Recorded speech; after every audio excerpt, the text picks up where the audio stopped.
بسم الله والحمد لله والصلاة والسلام على رسول الله سيدنا محمد بن عبد الله.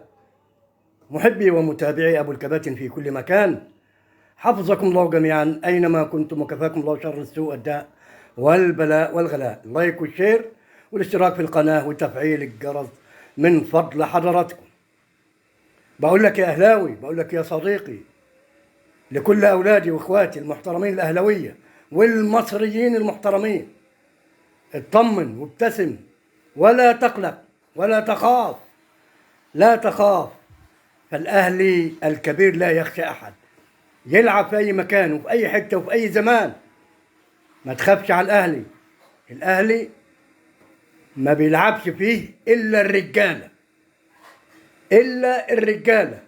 لعيب قد المسؤولية، يبقى عنده 20 سنة وقد المسؤولية وقدها وقدود بإذن الله. عايزك تطمن، ما تقلقش، ما تخافش، ما تتوترش، ما تسمعش لأي حد يصدر لك قلق أو إن إحنا صعدناها أو إن إحنا مش عارف إيه أو كاني أو ماني من هؤلاء على رأي الشاطر الذين لا ينتمون للنادي الأهلي.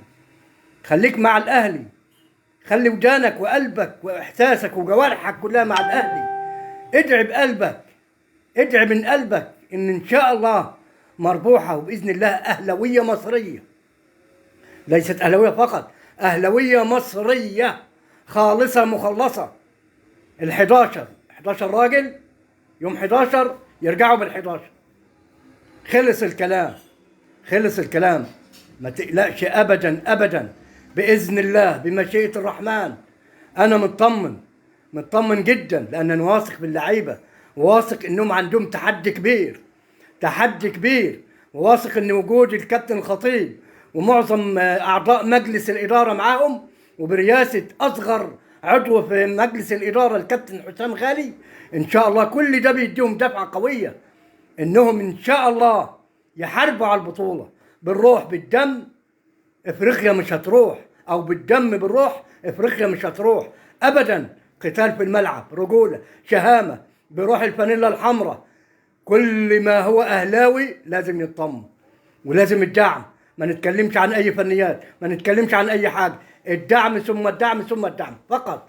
اطمن يا أخي، اطمن، يعني بقول لك اطمن 100% بإذن الله بمشيئة الرحمن. طبعا الأهلي سيصعد على منصة التتويج على ملعب مركب محمد الخامس بكازابلانكا بالمغرب للتتويج بال11 إن شاء الله. ال11 أهلاوية مصرية خالصة مخلصة، أهلاوية مصرية خالصة مخلصة، هيكبر بخاطرهم ويرجعوا